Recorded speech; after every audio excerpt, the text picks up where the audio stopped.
Hola a todos, mi nombre es Nicolás Appelt y estoy acá para guiarte a salir de la Matrix utilizando las 7 leyes universales y el poder de nuestra mente.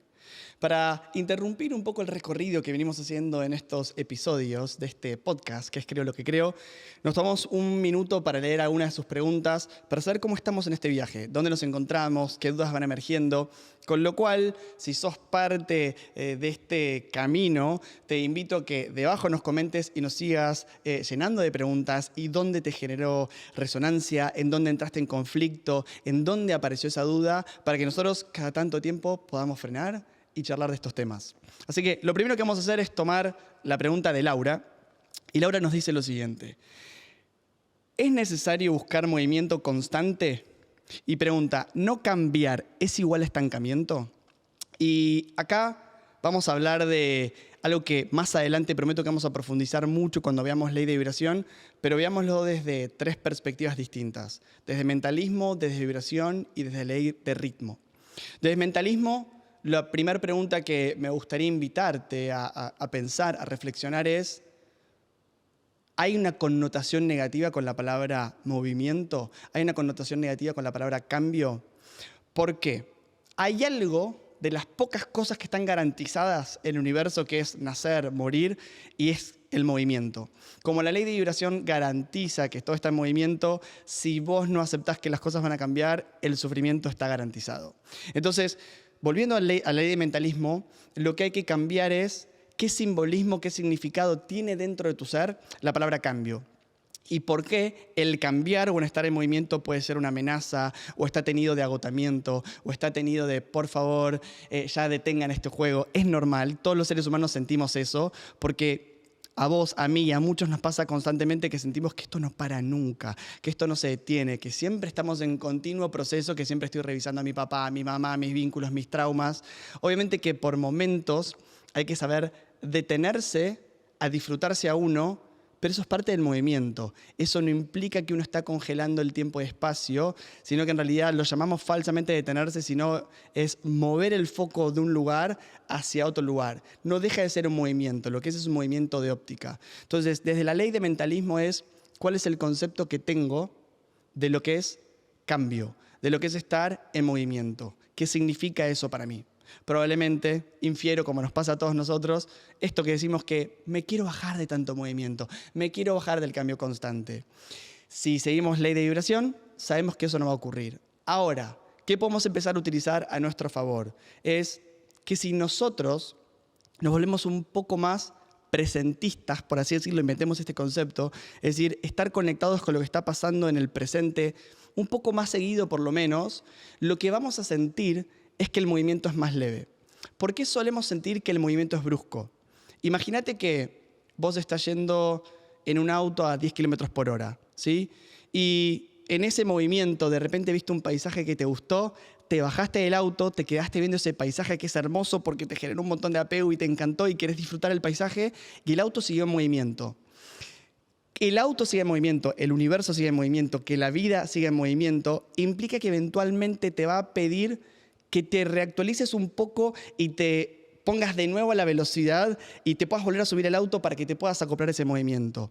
¿Sí? No del sentido capitalista, productivista, sino que la vida sigue en movimiento, tiene etapas, tiene procesos, y lo que te va a invitar todo el tiempo es este juego entre el apego de encontré un lugar que amo profundamente, encontré una persona que amo profundamente, encontré una pasión, un trabajo que amo profundamente, pero eso está destinado a transformarse y a cambiar.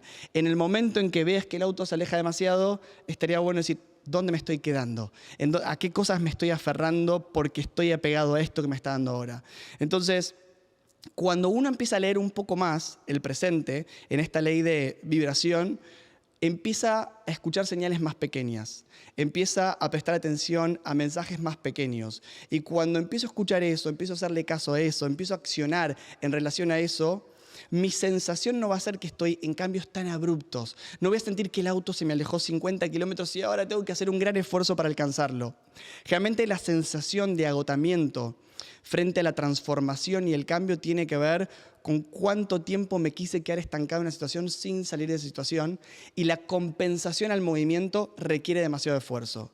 Entonces, la invitación tiene que ver con empezar a escuchar las micro sensaciones, las micropercepciones, las microintuiciones. Cuando vos te escuchás que es acá no quiero estar, acá quiero estar, esto sí lo quiero, esto no lo quiero, lo que va sucediendo es que nosotros vamos negando esa escucha, vamos acumulando un montón, nos vamos quedando atascados en ese lugar y después es mucha energía la que necesito para descomprimir todo eso y siento que de repente tengo que tomar una gran decisión.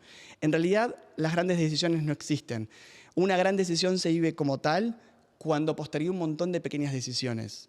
Entonces, el consejo es revisar la idea desde mentalismo, desde vibración, empezar a captar las pequeñas cosas que te pide el día a día.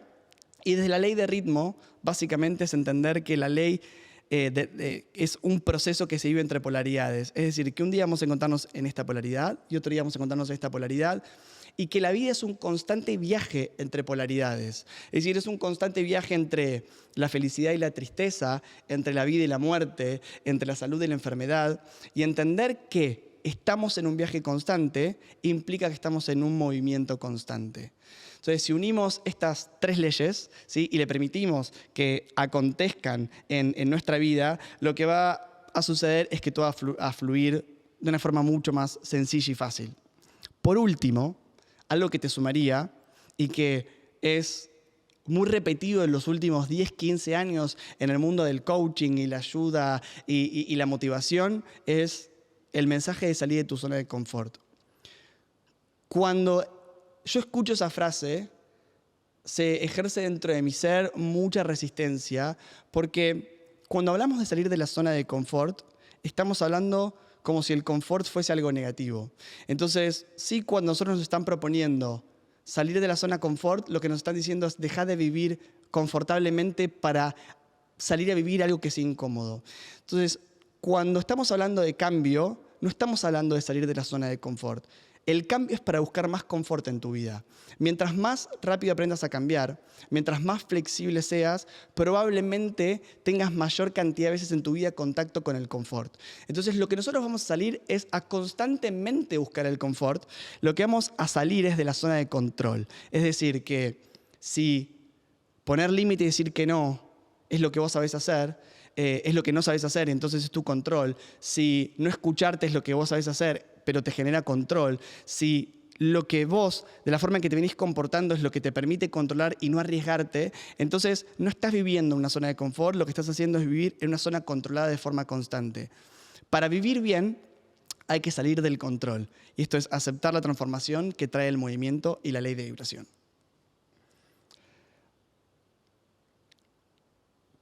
Vamos a avanzar ahora con Melissa, que nos pregunta cómo nos afecta la culpa y cómo funciona la culpa. Este es un gran tema. Saben que a cuento personal, desde que soy muy pequeño, nací con una gran sensación de culpa. Y cada vez que yo lo expresaba y contaba cómo funcionaba la culpa, era algo que me costaba mucho que se entienda de dónde venía, cuál era el origen. Y la verdad es que la culpa puede tener un montón de orígenes. Ahora, ¿qué sería la culpa en sí? La culpa es ir a revisar el pasado y hacer un análisis de ese pasado y pensar que las cosas que sucedieron podrían haber sucedido de otra forma o que yo podría haberlas enfrentado o resuelto de una forma distinta. Entonces, la culpa sí o sí está ligado a un proceso o a una acción del pasado. Pero no está ligado de una forma objetiva como aquel proceso en donde algo sucedió que me generó experimentación, sino que está ligado de una forma emocional a ocurrió este evento y yo considero que este evento tendría que haber ocurrido de otra forma.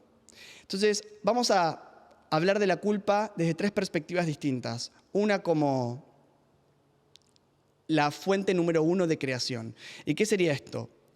Cuando nosotros hablamos de poder co-crear nuestra realidad, de ser creadores de nuestra realidad, estamos hablando de que se tienen que dar 4 elementos que son los que constituyen la creencia. Es decir, para que yo pueda crear una realidad, tengo que creer primero en esa realidad. Lo vimos unos capítulos atrás.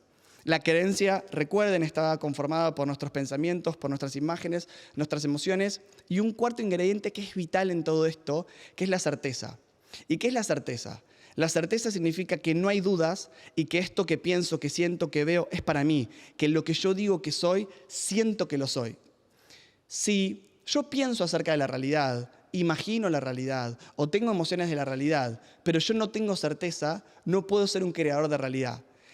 Algo que necesito sí o sí para yo poder crear la realidad es tener certeza de que todo eso que yo estoy viendo, pensando y sintiendo es así. ¿Y cuál es el enemigo número uno de la certeza, que es de los ingredientes más importantes de todo? Precisamente es la culpa. Cuando uno siente culpa, no puede sentirse nunca merecedor. Y si yo no me siento merecedor de esta vida, o de recibir, o de ser abundante, o de pensar que puedo ser elegido, o que puedo ser amado, que puedo ser un montón de cosas, si yo no me siento merecedor, nunca voy a poder tener certeza de que eso es para mí. Entonces, si nos imagináramos esta mamushka en el sistema de creencias, de pensamientos, imágenes, emociones, y hiciéramos un doble clic en el mundo de la certeza, para sentirme certero acerca de esa realidad, necesito sentirme merecedor. Pero para sentirme merecedor de esa realidad, no puedo nunca sentir culpa. Porque nunca una persona que se sienta merecedora se va a estar juzgando por ser culpable por algo que sucedió en el pasado. Entonces, nuestro poder de co-creación está directamente afectado por los sistemas de culpa. Por eso que las religiones trabajan tanto desde este comportamiento. Lo importante es que vos sientas culpa, porque mientras sientas culpa, estás en deuda.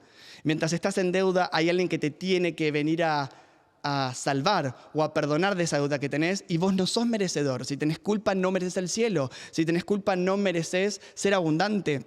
Si vos sos culpable por lo que hiciste, no mereces un gran amor. Entonces, lo primero que tenemos que limpiar nosotros para poder tener certeza de la realidad es nuestro merecimiento, y el merecimiento nunca va a ir sin culpa. Ahora, vamos al otro lado, y esto donde quizás te suene un poco duro, y sé que puede ser a veces un poco difícil de escuchar, pero las personas que viven con culpa son víctimas disfrazadas. Y yo sé que esto es duro, porque uno dice, pero yo tengo mucho remordimiento y estoy muy triste porque abandoné a tal persona, o porque traicioné a tal persona, o porque no estuve presente para mis hijos. Entonces, la culpa sostenida en el tiempo, lo que está haciendo es dejarte a vos como la víctima del proceso de lo que vos mismo hiciste. Y cuando uno tiene sensación de culpa, de forma camuflada lo que está diciendo es que no quiero aprender de aquello que yo hice. Entonces, a nadie le sirve que vos te sientas mal por lo que hiciste en el pasado y que estés en un remordimiento constante, porque eso no está creando absolutamente nada nuevo. Lo que está haciendo es quedarse estancado en el pasado. ¿Cuál sería la forma de honrar aquello que hiciste en el pasado? Porque tenías ignorancia, porque no sabías cómo funcionaba o quién eras, es ¿cómo lo haría hoy distinto? A partir de aquello que hice, ¿cómo hoy pienso distinto? ¿Cómo puedo funcionar distinto? Entonces, si la culpa no se traduce a una nueva acción, lo que se transforma es una victimización, y en realidad es una forma camuflada de no querer hacer algo respecto a lo que atravesaste en el pasado. Por último, lo que te diría de la culpa, de una forma muy racional, para que sea más leve para vos sacarte de tu sistema, porque de nuevo, no nos sirve a nadie, hace algo al respecto con lo que hayas aprendido simplemente, es que si vos hoy salieras a la calle y tuvieras que enfrentar cualquier situación, ahora tenés un determinado nivel de conciencia y determinada cantidad de herramientas. Con esas herramientas que tenés y ese nivel de conciencia, ahora vas a tomar la mejor decisión posible. Ahora, con el tiempo, ahí va a intervenir la ley de causa y efecto. A partir de esta decisión que hagas ahora, vas a generar un montón de efectos, y cuando veas los efectos vas a ver los resultados que tomar ciertas decisiones tiene en tu vida. Solamente con el resultado vas a poder aprender cuáles son las consecuencias de vivir de esa forma, de pensar de esa forma, de comunicarte de esa forma, de vincularte de esa forma, lo que sea, para decir, esto lo quiero mantener en mi vida o esto lo quiero desechar. Ahora, la culpa es que cuando los resultados de causa y efecto llegan a tu vida, es que rechaces el aprendizaje y digas, tendría que haber elegido una cosa distinta. Tendría que haber dicho que sí o tendría que haber dicho que no. Me tendría que haber ido antes de tiempo o no. Tendría que haber estudiado esa carrera y estoy totalmente atrapado en el pasado. Pero si entendés que en ese momento tomaste la mejor decisión posible dentro de tu sistema de conciencia, de creencias y capacidades, entonces nunca tomaste una decisión yendo en contra tuyo. Y si incluso la decisión que tomaste en ese momento la tomaste por miedo, es porque justamente en ese momento el miedo es lo más presente en ese sistema de creencias o en esa conciencia. Es lo mejor que podrías haber hecho. Esto no significa que si en el pasado heriste personas, tus comportamientos lastimaron a otros, te lastimaron a vos, hoy no puedas hacer cosas para resarcirte. Podés ir sobre tus pasos, podés aprender, podés hacer acciones nuevas, pero lo más importante de todo es que de aquello que hayas hecho en el pasado, todo lo puedas traducir a una pregunta. Es, gracias a que tengo este resultado, ¿voy a mantener mi forma de accionar y voy a hacer lo mismo que hacía antes? ¿O a partir de ese resultado que me trae causa-efecto, me voy a invitar a hacer una nueva acción? De esa forma, verdaderamente voy a estar honrando al dolor que eso generó, el dolor que generó en otros, porque en todo caso, si eso fue un proceso de oscuridad, un proceso lastimoso, un proceso de sufrimiento, voy a honrar ese dolor. Ese dolor va a tener sentido, ese dolor va a tener propósito y va a tener un destino. Mantenerte la culpa es no darle propósito, es no darle destino, es no darle un encauce para que sirva para tu vida. Vamos con una pregunta más.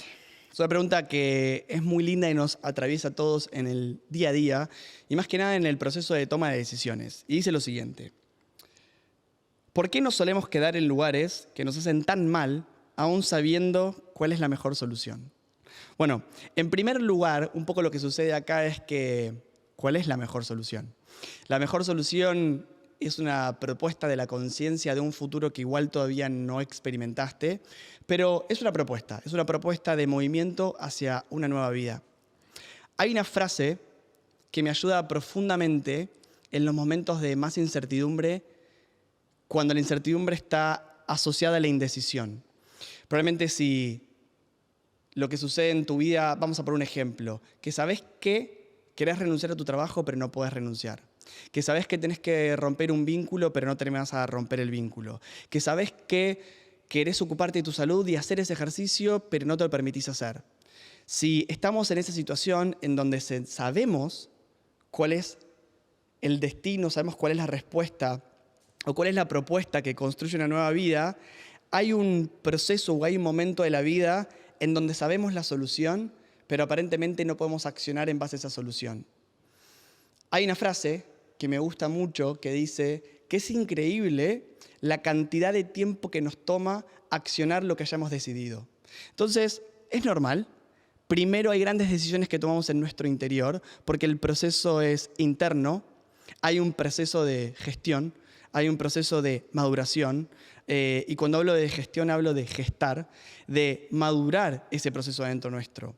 Entonces, cuando nosotros estamos en estos estados donde ya hemos tomado la decisión, pero sin embargo pareciera que no podemos avanzar hacia adelante, es porque estamos preparándonos para transformarnos. Todavía no estamos listos o todavía no está el contexto dado para poder hacerlo. Lo más importante para hacer en este momento es tenernos mucho amor propio, mucha paciencia y una mirada muy amorosa, porque lo peor que podemos hacer en estos momentos en donde sabemos cuál es la solución, pero no nos animamos a dar el paso, es convertirnos en nuestros jueces, en estas personas que castigan y nos están retando por qué no hacemos lo que hacemos. El primer paso sería, una vez que yo veo cuál es la posible solución, es entender que adentro mío lo voy a madurar y que si yo le pongo mucho amor y me acompaño en este proceso madurativo, voy dejando que las cosas decanten por su propia cuenta. Si las cosas empiezan a decantar por su propia cuenta, cada vez van a tener más claridad. Y algo muy hermoso de la claridad, que es que la claridad no la puedes buscar. La claridad no es algo que puedas reflexionar, no es algo que puedas pensar, no es algo que se soluciona ordenando cosas, sino que es algo que aparece cuando acontece el vacío. Y la forma de que acontezca el vacío es ir renunciando. Y a veces en el proceso de toma de decisiones para animarte a hacer algo nuevo, lo que tenés que renunciar primero es al castigo personal, al apurarte, a la ansiedad, en querer resolver si no estás preparado para resolverlo, en hablarte de formas duras, en ser ese juez exigente que te pide que ya soluciones las cosas. Entonces, primero aceptar la normalidad de que la vida básicamente es un proceso hacia la nueva toma de decisiones, entendiendo que esto no lo hacemos a propósito, sino que algo que me hace escuchar en muchos podcasts hablar, que es de lo más importante de la mente, es que la mente vive con miedo y vive con miedo a morir. Y cada vez que vos le vas a proponer a tu mente tomar una decisión nueva en tu vida, algo que es importante, renunciar a algo, matar una parte de tu personalidad, matar una creencia, ser una nueva versión, decirle que no a algo para decirle que sí a algo, lo que estás haciendo es invitarte a un mundo desconocido, un mundo sobre el cual no vas a tener control y literalmente te estás abriendo hacia la apertura de una nueva vida que tiene nuevas posibilidades. Entonces, ¿cómo no va a ser totalmente aterrador, por más que sepas cuál es el camino, tomar la decisión de dar el primer paso? Entonces, de nuevo, primer consejo es a tratarnos con cariño mientras sucede o acontece este proceso de que se vaya diluyendo la cosa para que llegue esta claridad que te va a decir cuándo es el momento para este paso. Entonces, habiendo transcurrido estas preguntas, te invito a seguir escuchando este podcast Creo lo que creo y te invito a que nos sigas enviando todas tus preguntas, tus dudas, que nos compartas en qué estadio de tu proceso estás, qué estás sintiendo, cómo lo estás viviendo, para que podamos seguir haciendo este camino juntos. Nos vemos la semana próxima.